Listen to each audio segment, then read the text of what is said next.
أعوذ بالله من الشيطان الرجيم.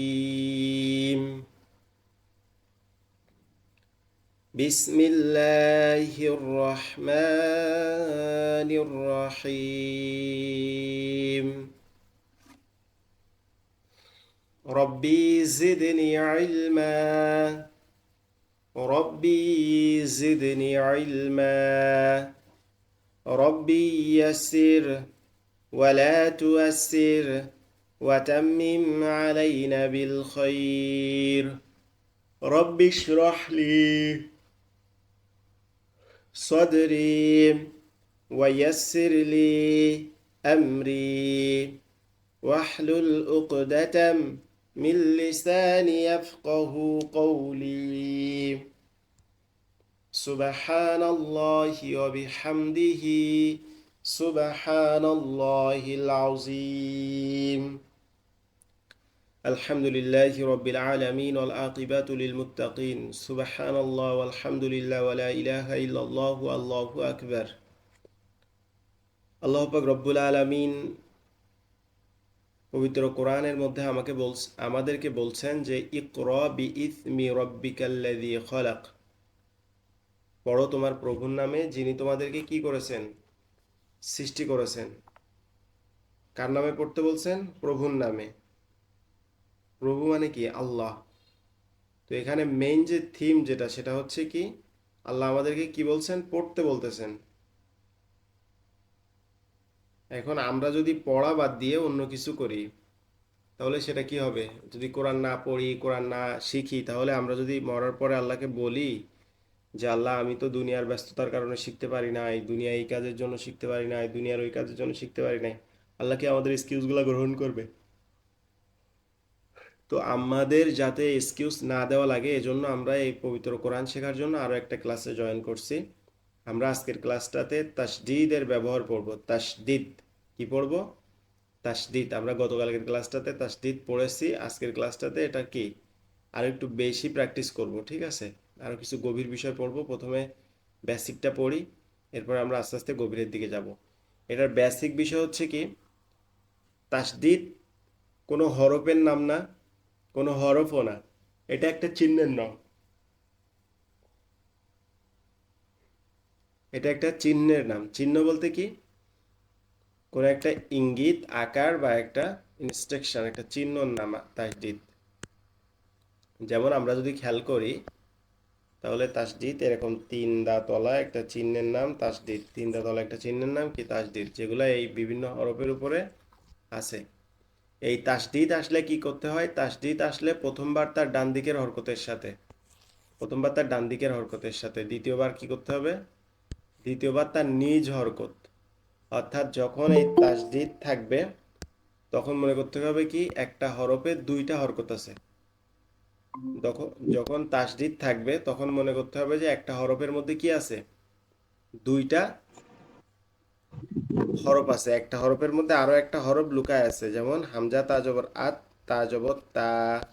এই তাসদিদ থাকার কারণে কি তাটা দুইবার পড়তে হচ্ছে। এটা হচ্ছে মূলত তাসদিদের ব্যবহার, যেটা আমরা কালকের ক্লাসে দেখছিলাম। এরপরে কালকের ক্লাসটাতে আমরা তাসদিদ পড়েছিলামও, যে তাসদিদ কিভাবে পড়বো, কি ব্যবহার করবো, এটাও আমরা কি করছিলাম? কালকের ক্লাসটাতে পড়েছিলাম। আচ্ছা, আমি একটু আসসালামু আলাইকুম, আপনারা সবাই কেমন আছেন? ওয়ালাইকুম আলহামদুলিল্লাহ, আসসালাম। আছি ভালো। আচ্ছা, আলহামদুলিল্লাহ ভালো, আপনি কেমন আছেন? আলহামদুলিল্লাহ ভালো আছি। একটা বিষয় একটু ক্লিয়ার করি, সেটা হচ্ছে লিঙ্ক দেওয়ার পরে আপনারা এতক্ষণ দেরি করবেন না। আসলে আমি তো 30 থেকেই বসেছিলাম আপনাদের জন্য, পরে যখন একজন জয়েন করছে তখন ক্লাসটা শুরু করে দিছি। এই প্রায় 2-3 মিনিট, 3-4 মিনিটের মতো ক্লাস চলতেছে। 36 থেকে ক্লাস শুরু হয়েছে। হুজুর, এই 8:30টার সময় নামাজ শুরু হয়। নামাজ ফজরটা কমপ্লিট করে আসতে আসতেই মনে করেন যে আচ্ছা, সেটা যদি 10 মিনিট হয় লেগে তাহলে যায়। যদি আরো পরে দিলে, যদি আপনাদের শুরু হয়, যে যেমন হচ্ছে আমরা যদি 10টা 45 থেকে শুরু করি, তাহলে আপনাদেরও ক্লাস মিস হইল না, আবার আমারও আপনাদের জন্য জাস্ট বসে থাকা লাগলো না। আপনারা কি বলেন? জি জি, দিতে পারেন। 45 হলে আমাদের একটু ভালো হয়। এখন আর কারো মতামত শুনেন। উস্তাদ, এটা সবার উপরে, আমাকে সমস্যা নাই। আচ্ছা, দেখি আমি আপনাদেরকে জানাবো ইনশাল্লাহ। ওকে, আমরা গতকালকের ক্লাসটাতে আমরা জাস্ট তাসদিদ তাসদিদের নিয়ম কি, তাসদিদ কিভাবে পড়তে হয়, তাসদিদ কতটুকু উচ্চারণ করতে হয়, এটা শিখছি। এখন বিষয় হচ্ছে যে আমরা দেখি, আচ্ছা কেউ কোনো আমার কথা এখন বললে আসলে লাগবে না। ক্লিয়ারলি বলবেন, আর না হলে একটু মিউট করে রাখবেন, কারণ এটা খুবই ইম্পর্টেন্ট বিষয়। এইগুলা ভুলের কারণেই কিন্তু আমরা কোরআন পড়তে পারি না বা পড়িও না। যখন দেখি আমার সব 2-3 জায়গায় ভুল হচ্ছে, তখন কিন্তু নিজের পড়ার আগ্রহটা নষ্ট হয়ে যায়, যে আমি ভুল পড়তেছি, ভুল পড়ার থেকে না পড়াই ভালো, এটা ভেবে কিন্তু আগ্রহ নষ্ট হয়। এখানে দেখেন অনেকগুলা উদাহরণ আছে, তার মধ্যে প্রত্যেকটা উদাহরণই সেম। আমি কয়েকটা উদাহরণকে গোল করছি লাল দাগ দিয়ে। এখানে যে বিষয়টা দেখার দরকার সেটা হচ্ছে, এইখানে দেখেন 3টা অক্ষর কি আছে, 3টা অক্ষরের উপরে কোনো জবর জের পেশ কিছুই নাই, এখানে 2টা অক্ষর আছে। তাসদিদের ডাইনে যদি হরকত ছাড়া কোনো হরফ থাকে, তাসদিদের ডাইনে, ডাইনে বলতে কি ডান সাইডে, তাসদিদের ডান সাইডে যদি হরকত ছাড়া কোনো অক্ষর থাকে, হোক সেটা আলিফ, হোক সেটা লাম, হোক সেটা বা, সেটা তা, সা, জিম, যাই থাক, যদি হরকত ছাড়া কোনো অক্ষর থাকে তাহলে সেটা কি হবে না, সেটা উচ্চারিত হবে না। হরকত ছাড়া কোনো অক্ষর থাকলে সেটা উচ্চারিত হবে না। যেমন আমরা যদি হোয়াইট বোর্ডে লিখি, এখানে দেখেন এটা কি, এটা হচ্ছে মাত্তারিক, মাত্তারিক।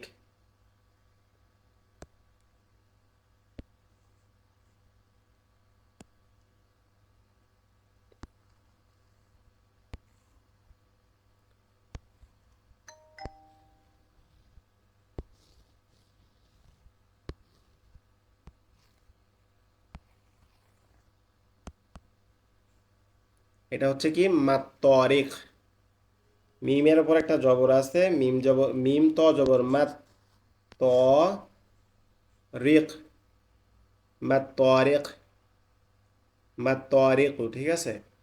এটা আমি এখানে লিখতেছি, তার কারণ হচ্ছে যাতে আপনারা স্পষ্ট বুঝতে পারেন। তরি কু, মাত্তারিকু। আপনারা কি লেখাটা ঠিকমতো দেখতে পাচ্ছেন বা বুঝতে পারতেছেন? হ্যাঁ, দেখা যাচ্ছে। ওকে। আচ্ছা, এখানে প্রথমে দেখেন কি আছে, মিমের উপরে, এখানে মিমের উপরে দেখেন একটা জবর আছে। তখন মিমের উপরে একটা জবর আছে, আর জবর গিয়ে আবার আছে কোথায়, ত এর উপরে। আর এই মাঝখানে কি হয়েছে, 3টা অক্ষর খালি। মাঝখানে কি হয়েছে, 3টা অক্ষর খালি। এখন এই 3টা খালি অক্ষরকে আমরা কি করব? অনেক সময় মনে হইতে পারে না, এটা ধরেন আমি যদি এটা না বলতাম, আপনারা যখন এটা দেখতেন যে এইখানে 2টা অক্ষর খালি, এইখানে 3টা অক্ষর খালি, তখন কি আপনাদের মনে একটা প্রশ্ন আসতো না, যে এইখানে খালি অক্ষরগুলা কেন, এটা এটা কি করার দরকার? এটা কিন্তু আমাদের একটা মনে একটা প্রশ্ন আসার বিষয়, তাই না? এরপরে যদি আমরা এখানে শুরুর এটা দেখি, ইল্লাল্লাযীনা, এই যে শুরুর এটা, এটাও ধরেন, বা ওয়াস ওয়াসসাইফি, এটা লিখি, 2টা 3টা লিখলে আমাদের বেশি বুঝতে সুবিধা হবে। ওয়াও আসসাইফি, ওয়াসসাইফি, তাই তো।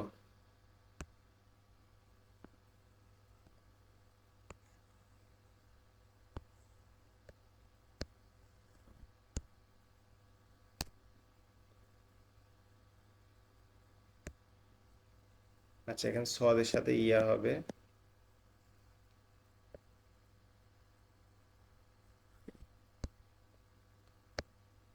ওয়াসসাইফি, ওয়াও সদ জবর ওয়াস, সদ ইয়া জবর সই, ফাজের ফি, ওয়াসসাইফি। এই যে 2টা লেখায় তো আপনারা দেখতে পাচ্ছেন না ঠিকভাবে, বোঝা যায় 2টা লেখায়?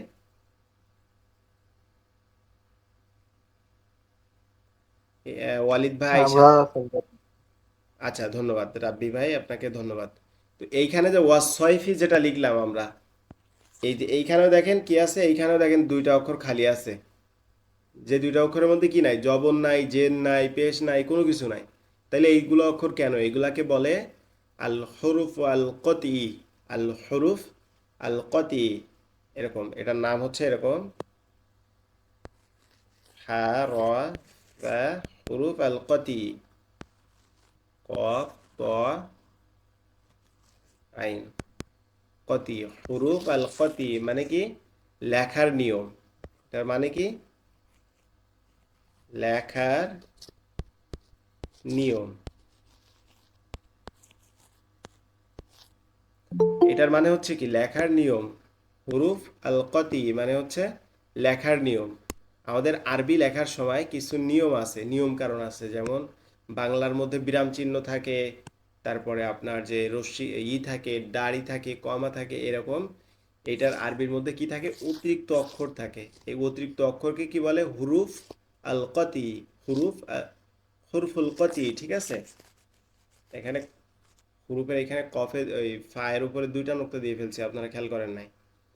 তো তাহলে আমরা এখানে মূল যে বিষয়টা বুঝলাম যে হরকত। হরকত বলতে কি বোঝায়? এক জবর, এক জের এবং এক পেশ। একটা জবর, একটা জের এবং একটা পেশকে কি বলে? হরকত বলে। এই যে যেমন একটা জবর, একটা জের অথবা একটা পেশ, এটাকে কি বলে? হরকত বলে। আবার তাসদিদ। তাসদিদ তো আমরা শিখলাম যে এই তিনটা তলায় এই চিহ্নটাকে কি বলে? তাসদিদ বলে। তাহলে হরকত গেল, তাসদিদ গেল। এখন এখানে মূল আমাদের যে বোঝার বিষয় সেটা হচ্ছে যে খালি অক্ষরগুলা কি করব। এই খালি অক্ষরগুলাকে আমাদের কোনো কিছুই করা লাগবে না, এগুলা উচ্চারিত হবে না। এক কথায় কি, এগুলা উচ্চারিত হবে না। সরাসরি যেগুলার উপরে তাসদিদ এবং হরকতের মাঝে, ধরেন এটা হচ্ছে একটা, এই যেটা একটা হরকত, আর এখানে কিছু জায়গা, আর এখানে হচ্ছে একটা তাসদিদ। এই দুইটার মাঝে, এই দুইটার মাঝে যে ফাঁকা জায়গাটা, এটার মাঝে যে ফাঁকা জায়গা, দুইটার মাঝে, এই ফাঁকা জায়গায় যাই থাক, আলিফ থাক, বা থাক, ফা থাক, কফ থাক, যেটাই থাক, যদি তার উপরে হরকত না থাকে, জবর, জের অথবা পেশ না থাকে, তাহলে সেটা কি হবে না? সেটা উচ্চারিত হবে না। সেটা কি হবে না? সেটা উচ্চারিত হবে না। যেমন মিম ত জবর মাত, ত জবর ত, মাত ত, রজের রি, মাত তরি, কফ পেশ কু, মাত তরিকু। এইখানের আলিফটা আবার উচ্চারিত হবে কেন? জবরের বাম পাশে খালি আলিফের জন্য। এখানে যদি পেশ অথবা জের হইতো তাহলে এই আলিফটা উচ্চারিত হইতো না। মাত্তরিকু, মাত্তরিকু। তাহলে আশা করি এটা বুঝছেন। এরপরে এই দ্বিতীয়টা আসি, সেটা হচ্ছে ওয়াসসাইফি। ওয়াসসাইফি, ওয়াও সওয়াদ জবর ওয়াস, সোয়া দিয়া জবর ছয়, ফাজের ফি, ওয়াসসাইফি। মাঝখান থেকে কি হলো? মাঝখান থেকে এই দুটা বাদ পড়ে গেল। তার কারণ কি? তাসদিদ এবং হরকতের মাঝে এই দুটা কি আসছে? খালি অবস্থায় আসছে। কোনো জবর নাই, কোনো জেস নাই, কোনো পেশ নাই, এজন্য এই দুটো বাদ। আচ্ছা, এর পরেরটা আমরা দেখি। আচ্ছা, এখানে তাইলে এবার হুজুর, আমরা, জি বলেন। এই যে ওয়াজ সয়ফি, জি, এখানে ওয়াজ জবর ওয়াজ, জি। ওয়াজ ইয়ার সাথে যুক্ত হবে। এটা যদি এই আছে আপনার তাসদিদের সাথে যদি এই যে সুকুন সাকিন নাকি বলে। আচ্ছা, আমি এটা দেখাচ্ছি যে যজম অথবা সাকিন বলে। প্রথমত এখান থেকে দেখেন, এইখানটা, এই যে ওয়াও আর সওয়াদ, এই ওয়াও সওয়াদ জবর ওয়াস, সদিয়া সদ জবর স, ওয়াস স, ঠিক আছে। কিন্তু এখানে কি হইতো? যদি ওয়াও সদের সাথে পড়তো তাহলে কেমন হইতো? প্রথমে ওয়াও সদ জবর ওয়াস, ঠিক আছে, তারপরে সদ জবর স, এরকম হওয়ার কথা ছিল, তাই না? বুঝতেছেন কি? এরকম হওয়ার কথা ছিল কিন্তু, যদি খেয়াল করেন তাইলে। জি জি। কিন্তু হয়েছে কি, এই দ্বিতীয় সদটাকে মুছে দিয়ে, আচ্ছা আপনি মিউট করেন একটু, নাইলে কথা কাটা কাটা আসতেছে। এই দ্বিতীয় সদটাকে বাদ দিয়ে এখানে কি করছে? এখানে আরেকটা ইয়ার সাথে জুড়ে গেছে। এখানে আরেকটা ইয়ার সাথে জুড়ে গেছে। এটা কি হবে? যখন তাসদিদ হোক আর যাই হোক, এই যে যজমালা হরফ কি করে? তাসদিদ যেমন তার ডান দিকের হরকতের সাথে উচ্চারিত হয়, যজমালা হরফও তার ডান দিকের হরকতের সাথে উচ্চারিত হয়। সেই সুবাদে যখন এই যজম আসছে তখন সে কি করছে? এই সদের জায়গাটা সে টেনে নিছে, ঠিক আছে? এখন কি ক্লিয়ার হয়েছে বিষয়টা অলিদ ভাই? জি ক্লিয়ার হয়েছে, মানে ওখানে ওই যে ডবল সোয়াল যেটা উচ্চারণ হইতো ওইটা না হয়ে এটা না হয় একটা ওইটা সদ হয়ে আর একটা জবর হচ্ছে ইয়ার সাথে উচ্চারিত হবে। ওই শকুনের সাথে মিলিয়ে জি জি, আর একটা বিষয় দেখেন। ওস্তাদ, আর আরেকটা জিনিস হয়েছে কি, জি বলেন। যে আপনার এইটাই যে হামজা বা আলিফ বুঝি নাই, আমি আপনার কথা বুঝি নাই, আবার বলেন। এই যে অনেক সময় আছে আমরা কোরআন শরীফ পড়তে গেলে দেখি যে এইরকম হয়, ঠিক আছে? জি এই যে মনে করেন যে হামজা আছে একটা, আলিফ আছে একটা, লাম আছে একটা, লামটা বাদ যাইয়া এটা ডাইরেক্ট তাসদিদের যে ওই হরফটা থাকবে এটার সাথে অ্যাড হবে। হ্যাঁ, আমি যেটা বলছি যে ধরেন আপনার এখানে কি আছে, এখানে আছে জবর, এখানে আছে জবর। ধরেন এই জবর নাই এখানে, ধরেন ধরেন এটা এটা ধরলাম যে জবর নাই এখানে, শুধু কি আছে, এখানে জাস্ট একটা তাসদিদ আছে। সরি, এখানে শুধু একটা তাসদিদ আছে, এখানে জবর নাই, কোনো কিছু নাই। তাইলে কি হবে, এই জবরটা, এই যে জবরটা, ঠিক আছে, শুধু ওই তাসদিদকে ধরবে। এ না এই আলিফের সাথে উচ্চারিত হবে, না এই লামের সাথে উচ্চারিত হবে। ক্লিয়ার? Clear clear. ওকে, মাশাল্লাহ। এইবার আমরা দেখি যে দুইটা তাসদিদ যদি একসাথে আসে। হ্যাঁ, জি ওয়ালিদ ভাই বলেন। ওই যে আপনি স্ক্রিনটা একটু উপরের দিকে করেন, ওই উপরে কি ওটা, এই যে এখানে মনে করেন তাসদিদের উপরে হরকত নাই, ঠিক আছে? কিন্তু তাসদিদের উপরে হরকত হইলে সেটা পরের অক্ষরের সাথে যুক্ত করে পড়তে হবে। না না না, ওইটা তো এইখানে দেখেন, এইখানে এই যে, আচ্ছা আপনি মিউট করেন, আমি বুঝাচ্ছি আপনাকে। আপনি বলছেন যে যদি তাসদিদের উপরে হরকত থাকে তখন এটা কি পরের অক্ষরের সাথে যুক্ত করে পড়তে হবে কিনা। এটা যুক্ত করে কখন পড়তে হবে, যদি এইখানে একটা যজম থাকতো তখন কি করতে হতো, এই ত ডাবল উচ্চারণ হইতো না, তখন এই হরকত একবার এই মিম, মিম ত জবর মাত, আর তারপরে ত জবর ত না হয়ে এই ত, ত হামজা জবর ত, এরকম হইতো, মাত ত, ঠিক আছে? কিন্তু যখন তার ডান দিকে যজম থাকবে না তখন সে ডাবল নিজের সাথে উচ্চারিত হবে, আর যদি যজমালা অক্ষর থাকে তখন সে তার ডান দিকের যজমালা অক্ষরের সাথে উচ্চারিত হবে।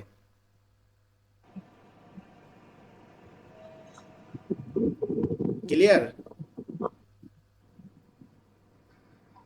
যে হুজুর, ওকে, মাশাল্লাহ। এখন আমরা ডাবল তাসদিদের একটা বিষয় দেখি, যে দুইটা তাসদিদ থাকলে আমরা কি করব। আমরা যেহেতু অল্প অল্প করে আগাচ্ছি, এটা কোনো সমস্যা না। যদি আমরা হুট করে একবার আগাইলাম কিন্তু কি হইলো, আমাদের কোনো কিছু বুঝলাম না, এটা আমাদের জন্য লাভ হবে না, ঠিক আছে?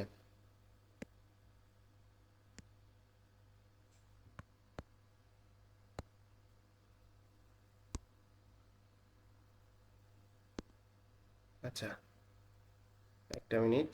ইল্লাল্লাযীনা, কত,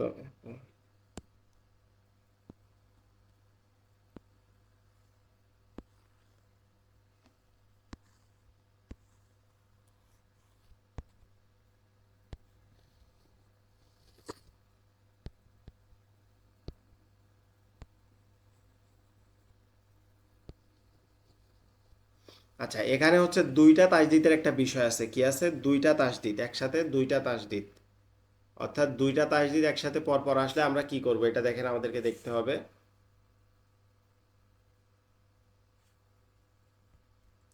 আচ্ছা, এখানে হামজা লামজের ইল,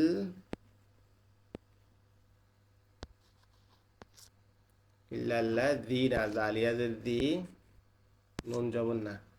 এখানে কয়েকটা বিষয় আসছে, কিন্তু আমাদের প্রায় কনফিউশনের প্রশ্নগুলোর বিষয় সব চলে আসছে, দেখেন। এই কালারটা নেই। এখানে প্রথমত কি এই দুইটা বিষয় বাদ পড়ছে। একটা বিষয় হচ্ছে, দেখেন আমি অক্ষরগুলা একটু এটা ছোট করে একটু উপরের দিকে উঠায় অক্ষরগুলা লিখি। এখানে প্রথম আলিফ আছে, তারপরে লাম, তারপরে আবার একটা আলিফ আছে। তো এইখানে কি হয়েছে, লামের উপরে এই আলিফের নিচে জের আসছে, আর লামের উপরে তাসদিদ দিয়ে জবর আসছে, ঠিক আছে? তাহলে এখানে কি হচ্ছে, এখানে একটা আলিফ প্রথমত বাদ যাচ্ছে, তারপর আবার কি হচ্ছে, আবার আরেকটা আলিফ বাদ যাচ্ছে। তাহলে এখানে বাদ যাচ্ছে কোনটা, এখানে দুইটা আলিফ বাদ যাচ্ছে, এটা আগে মনে রাখেন। এখানে কি কি বাদ যাচ্ছে, দুইটা আলিফ আগে বাদ যাচ্ছে, দুইটা আলিফ আগে বাদ যাচ্ছে। এটা মনে রাখেন জাস্ট যে দুইটা আলিফ বাদ যাচ্ছে, এই একটা আলিফ, ও, এই যে এই একটা আলিফ বাদ আর এই একটা আলিফ বাদ, এই দুটো বাদ যাচ্ছে। এইবার আমরা আসি পড়াটার মধ্যে। প্রথম কি হবে, হামজা লামজের ইল, এরপরে এটা হওয়া উচিত ছিল কি লাম জবল্লা ইল্লা, এটা হওয়া উচিত ছিল না, কিন্তু এটা হবে কি হামজা লামজের ইল, লাম লাম জবল্লাল ইল্লাল, লাম জবল্লা ইল্লাল্লা।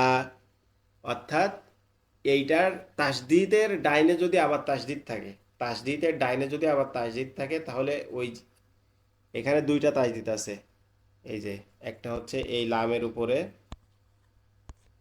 আবার এইখানে আর আছে কি আরেকটা এই লামের উপরে আছে, তাহলে দুই লামের উপরে দুই তাসদিদ আছে, এরকম যদি থাকে, ঠিক আছে, তাহলে এইখানে আবার একটা আলিফ আছে, তাহলে এটা কি হচ্ছে হামজা লামজের ইল, এই হামজা লামজের ইল। তারপরে লাম জবর লা হবে না, লাম জবর লা হবে না, এটা কি হবে লাম লাম জবর হবে। এই লাম আর এই লাম, দুইটা লাম লাম, এই লাম, এই লাম লাম জবর কি লাল ইল্লাল। আবার এটা কি হবে, এইটা জবরটা আবার পড়তে হবে, লাম জবর লা ইল্লাল্লাহ, হামজা লামজের ইল, লাম লাম জবর লাল ইল্লাল, লাম জবর লা ইল্লাল্লাহ। এখন কি এটা এই কনসেপ্টটা কি বুঝছেন কিনা, এটা কি ক্লিয়ার হয়েছে কিনা আপনাদের? লাজিম। যদি কি ওস্তাদ এটা হচ্ছে কি আপনার এই যে এই তাসদিদের উপরে মানে এক তাসদিদ মাঝখানে অক্ষরগুলো থাকবো না, এই না, প্রথম তাসদিদ দিয়ে দ্বিতীয় তাসদিদ ধরবো। আপনার তাসদিদ এবং হরকতের মাঝে, বা তাসদিদ এবং হ্যাঁ, তাসদিদের মাঝে, তাসদিদ এবং হরকত অথবা তাসদিদ এবং তাসদিদ, আমি এটা দেখাই আপনাদেরকে। এই দেখেন, তবে সহজ জগতে ছাড়া যে কোনো মাঝখানে যে হ্যাঁ এটা অক্ষরগুলো এগুলো থাকে বাদ যাবে, এগুলো বাদ।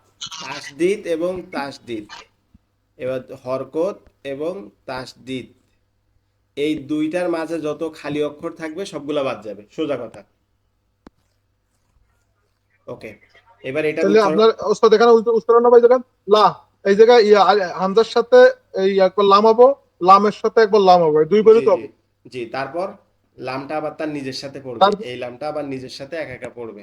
তাহলে যেমন এই জায়গায় আপনি লেখছেন যে ইল লা ইল লা, লাল, এটার সাথে হামজার সাথে লাম ইল্লাল, দছে, এই হামজা এরপরে লামের সাথে লামজের ইল, হামজা লামজের হ্যাঁ ইল, লা যাব এম লাম যাব লা লাম লাম জবর লাল, এই লাম লাম লা জবর হচ্ছে কি হবে লাল, লা। তাহলে ইল্লাল, আবার এর উপর আবার জবর পড়তে হবে, লাম জবর লা ইল্লাল্লাহ, তাহলে উচ্চারণটা এরকম ইল্লাল্লাহ। হবে ইল্লাল্লাহ জি। জি ইল্লাল্লাহ জিনা, উচ্চারণ হবে ইল্লাল্লাহ জিনা, এটার টোটাল উচ্চারণ হবে ইল্লাল্লাহ ইল্লাল্লাহ জি জিনা। না, ওকে, ইল্লাল্লাহ ইল্লা লাজিনা জি জি, অগ্রস্ত, তাহলে আশা করি বুঝলাম এটা আপনাদের মানে সব, এটারে। জি আমি আশা করি এটা আপনাদের সবার ক্লিয়ার হয়েছে। এখন আমি একবার পড়াই দেই বিষয়গুলা, একবার পড়ি আমি, তারপর আপনাদেরকে ধরবো। ওয়াস সয়ফি, ওয়াও সদ জবর ওয়াস, সদিয়া জবর সই, ওয়াস সই, ফাজের ফি, ওয়াস সয়ফি, ওয়াও সদ জবর ওয়াস, সদ বা পেশ সুব, ওয়াস সুব, হাজের হি, ওয়াস সুবহি, ওয়াস সুবহি, ওয়াও শিন জবর ওয়াশ, শিন ফা জবর শাফ, ওয়াশ শাফ, আইন জের ই, ওয়াশ শাফি, ওয়াশ শাফি, ওয়াশ শাফি, ওয়াও তা জবর ওয়াত, তা ইয়া জে তি, ওয়াত্তি, নুন জে নি, ওয়াত্তিনি, ওয়াত্তিনি, ওয়াত্তিনি, বা সদ জের বিস, সদ বা জব সব, বিস সব, রজের রি, বিস সব রি, বা সদ জের বিস, সদ বা জব সব, বিস সব, রজের রি, বিস সব রি, বিস সব রি, ইল্লাল্লাযীনা, ইল্লাল্লাযীনা, হামজা লাম জের ইল, লাম লাম জবর লাল, ইল্লাল লাম জবর লা, ইল্লাল্লাহ, জালিয়া দে জি নুন জবর না ইল্লাল্লাযীনা ইল্লাল্লাযীনা ওয়াল্লাইলি ওয়াও লাম জবর ওয়াল লামিয়া জবর লাই ওয়াল্লাই লাম জের লি ওয়াল্লাইলি মিম ত জবর মাত ত জবর তালিব জবর ত মাত ত রজের রি মাত তরি কপেশকু মাত তরিকু মাত তরিকু বা শিনজের বিশ শিন র জবর শার বিশার রজের রি বিশার রি এইখানটাও একটু বোঝানোর দরকার আছে এইখানটাও একটু বুঝাই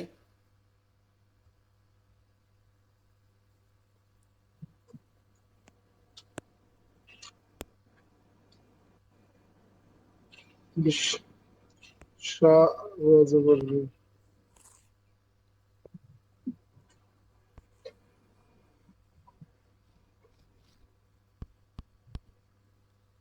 বা শিনজের বিশ শিন শিন জবর শাহ না হয়ে কি হয়েছে শিন র জবর শার বিশার বিশার রজের রি এই দেখেন তাসদিদের নিচে জবর আসলে কিভাবে হয় ঠিক আছে এটা একটু খেয়াল করেন এই নিচে জের আসলে কিভাবে আসে এই জেরটা অনেক সময় নিচে হইতে পারে তো এটা মূলত কিভাবে উচ্চারণ হয়েছে প্রথমে বা শিনের সাথে পড়ছে এই বা শিনজের সিনের সাথে পড়ছে, সিন আবার রর সাথে পড়ছে। বিশ তারপর কি হয়েছে বা শিনজের বিশ এরপর কি করছে শিন র জবর শিন র জবর সার রজের রি তাহলে বিশ সার রি বিশ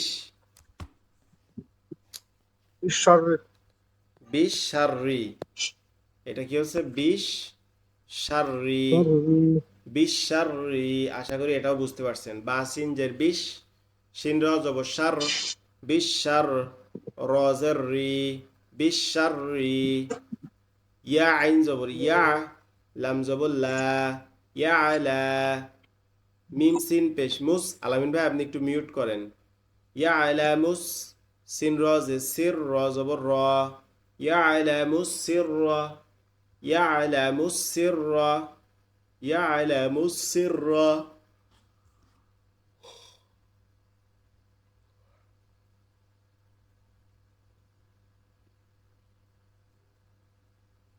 ইয়া আলা মুস সির র ওকে এর পরেরটা হচ্ছে কি তাসদিদের ডাইনে যদি যজম যুক্ত হরফ থাকে এতক্ষণ আমরা কি দেখছি খালি হরফ খালি হরফ থাকলে কি করা যাবে না পড়া যাবে না এখন যদি যজমালা থাকে তাইলে কি করতে হবে যজমালা থাকলেও পড়া যাবে না যেমন আমরা পড়ি আমরা লিখি ইযহাবতু আচ্ছা কারোর যদি কোনো কথা শুনতে বা বুঝতে অসুবিধা হয় সাথে সাথে আমাকে ইনফর্ম করবেন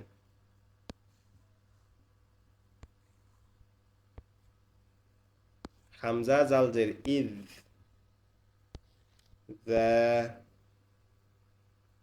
হাবতু হাব্বা দা হাব্বা ইযহাব্বা ইযহাবা হাব্বা না সরি হাবা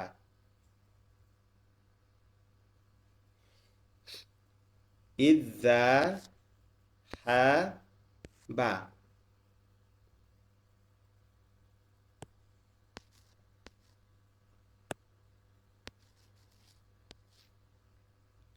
ইযহাবা এখন এখানে কিভাবে পড়া হয়েছে দেখেন হামজা এই জালকে গিয়ে ধরছে হামজা এই জালকে গিয়ে ধরছে হামজা জাল যে ইদ জাল জবর যা ইযা হা জবর হা বা জবর বা ইযহাবা ইযহাবা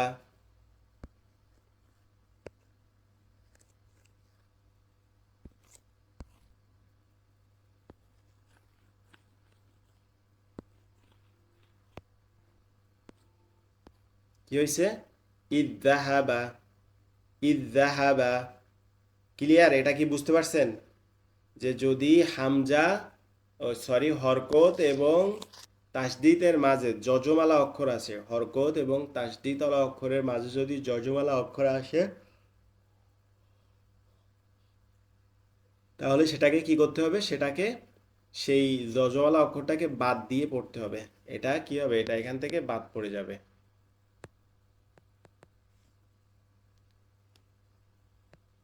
এটা এখান থেকে কি হবে, এটা এখান থেকে বাদ পড়ে যাবে, গিয়ে পরের জালটাকে ধরবে। আশা করি এটা বুঝতে পারছেন ইনশাআল্লাহ। ইযযাহাবা, হামজা জাল জের, ইয জাল জবর জা, হা জবর হা, ইযযাহা, বা জবর বা, ইযযাহাবা। ইয যালামতুম, ইয যালামতুম। আচ্ছা, এটা আরেকটা বুঝাই দেই।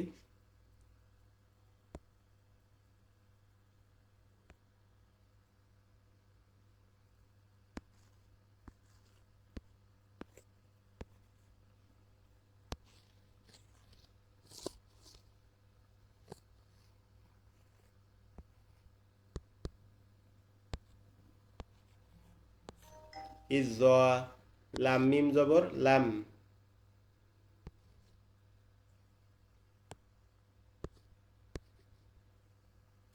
লাম মিম জবর লাম।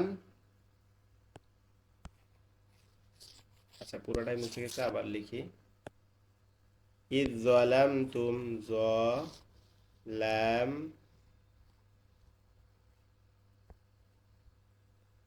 ইয যালামতুম, ইয, লাম মিম জবর লাম, তা মিম পেশ, তুম, ইয যালামতুম। এখানে বিষয়টা কি হয়েছে দেখেন, এই যে জালটা, জালটা কিন্তু বাদ পড়ে গেছে সম্পূর্ণ, জালটা কিন্তু কোনো উচ্চারণে আসে নাই। হামজা জালজের, হামজা জজের, ইদ, জ জবর জ, ইদ জ, লাম মিম জবর লাম, তা মিম পেশ তুম, ইদ যালামতুম। অর্থাৎ এই আলিফটা এই জর সাথে গিয়ে লাগছে সরাসরি, মাঝের জালটা কি হয়েছে, মাঝের জালটা বাদ পড়ে গেছে, এটাই হচ্ছে নিয়ম। ওকে। ইযযাহাবা, ইযযাহাবা, ইয যালামতুম, ইযযাহাবা, ইয যালামতুম, ইযযাহাবা, ইয যালামতুম।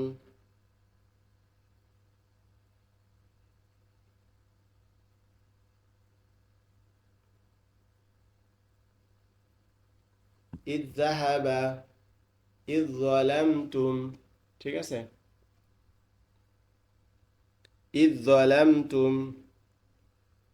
ইয়ালহায যালিকা, ইয়ালহায যালিকা, এটাও দেখানোর দরকার। ইয়ালহায যালিকা, এটা এটা দেখানো ইম্পর্টেন্ট।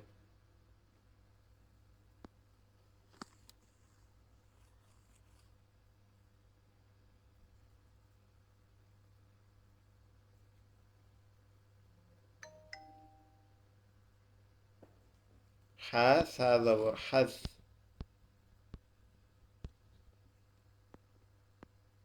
ইয়ালহায,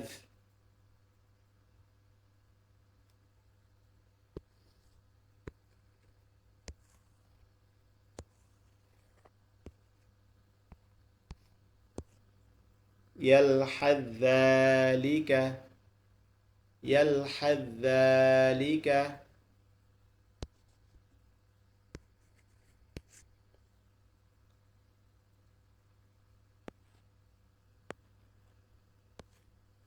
এইখানে বিষয়টা খেয়াল করেন, এখানে বিষয়টা খুবই খেয়াল করার, সেটা হচ্ছে দেখেন এখানে একটা কি আছে, অতিরিক্ত একটা সা আছে, অতিরিক্ত না, যজমালা একটা সা আছে, যেটাকে কি করা হচ্ছে না, যেটাকে ইউটিলাইজ করা হচ্ছে না, চোখের আড়াল করা হচ্ছে, মানে যেটাকে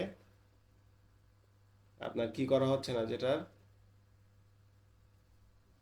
পড়া হচ্ছে না। কিন্তু কেন হচ্ছে না, কারণ এখানে হরকতের যেটা দরকার তাসদিদ, সেটা পেয়ে গেছে কোথায়, আর তাসদিদের ডান দিকে হরকত দরকার, হরকত পেয়ে গেছে, এই জন্য এখানে যজম, এটা কি হবে, এটা বাদ পড়ে যাবে, যজমাল হরফ। তাহলে কি হবে, ইয়ালাম জবর ইয়াল, হা দাল জবর হাদ, ইয়াল হাদ দাল, জাল জবর দা, ইয়াল হাদ দা, লাম যে লি, কাপ জবর কা, ইয়াল হাদ যালিকা, ইয়াল হাদ যালিকা। আহাত্তু, হামজা জবর আ, হা ত জবর হাত, আহাত, তা পেশ তু, আহাত্তু। ইয়াজআল লাকুম, এটাও এই একই নিয়মে হবে, এই লামটা বাদ যাবে, আর আর পরের লামটার সাথে আইনের পড়া হবে। ইয়াজআল লাকুম, ইয়াজআল লাকুম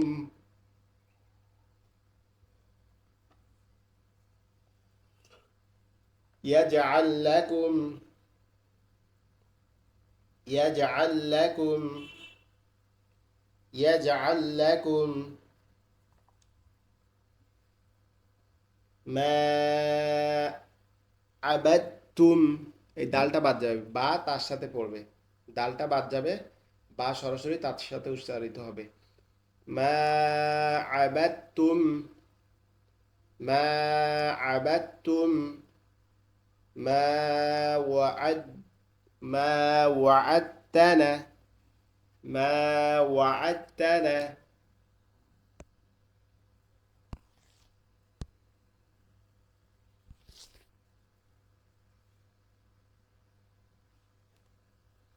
এখানে যদি খেয়াল করেন এটা কি হচ্ছে, মা ওয়াআদতানা মা ওয়াআদতানা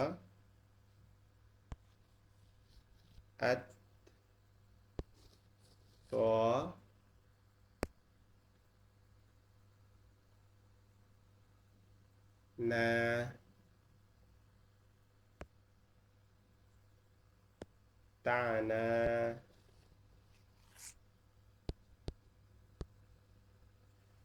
মা ওয়াআদতানা মা ওয়া আইন তা জবর আত তা না। এখানে কি হবে, দালটা বাদ যাবে, কারণ কি দালের উপরে একটা যজম এর চিহ্ন আছে, দালটা এই জন্য বাদ যাবে। ঠিক আছে, মা ওয়াআদতানা মা ওয়াআদতানা মা ওয়াআদতানা। এটাও আশা করি বুঝতে পারছেন। এর পরেরটা হচ্ছে কি, নাজআল লাহুম নাজআল লাহুম নাজআল লাহুম নাজআল লাহু নাজআল লাহু।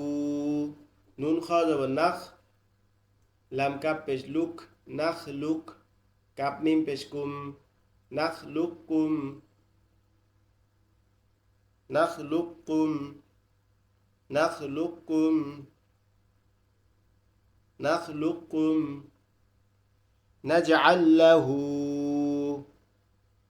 নাজআল লাহু নাজআল লাকুম নাজআল লাহু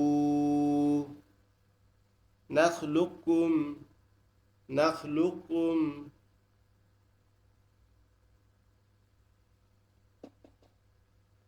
নাজআল লাহু নাখলুকুম নাখলুকুম। তাহলে আমরা আজকে তাসদীদের খুবই খুবই ইম্পর্টেন্ট দুইটা বিষয় পড়লাম। তাসদীদের খুবই খুবই ইম্পর্টেন্ট দুইটা বিষয় পড়লাম। আপনারা একটু জানাবেন। ওস্তাদ এইটা বুঝছি না বলে আমরা কোরআন শরীফ করতে পারি না। জি জি, এটা আরেকদিন ক্লাস করতে হবে। এইটা এইটা আমি আপনাদেরকে একটা স্ক্রিনশট দিব, এখনই দিয়ে দিচ্ছি আমি। এটা কন্ট্রোল উইন্ডো শিফট এটা এখান থেকে আমি আপনাদেরকে একটা উইন্ডোজ দিয়ে দিচ্ছি বাংলা লেখা সহ। আপনারা এই প্র্যাকটিসটা অবশ্যই অবশ্যই পড়বেন। আর যদি কারো পক্ষে সম্ভব হয় তাহলে পড়ে ভয়েসে আমার কাছে পাঠাবেন, আমি তাকে আবার সুন্দরভাবে বুঝাই দিব। ঠিক আছে, বা যদি ভুল থাকে দেখাই দিব, ভুল না থাকলে তো মাশাআল্লাহ খুবই ভালো। আমরা আজকের ক্লাসটাতে নো মোর, আর মানে আগাবো না এটা থেকে। কারণ হচ্ছে যদি আমরা এইটার সাথে অন্য এক্সট্রা কোনো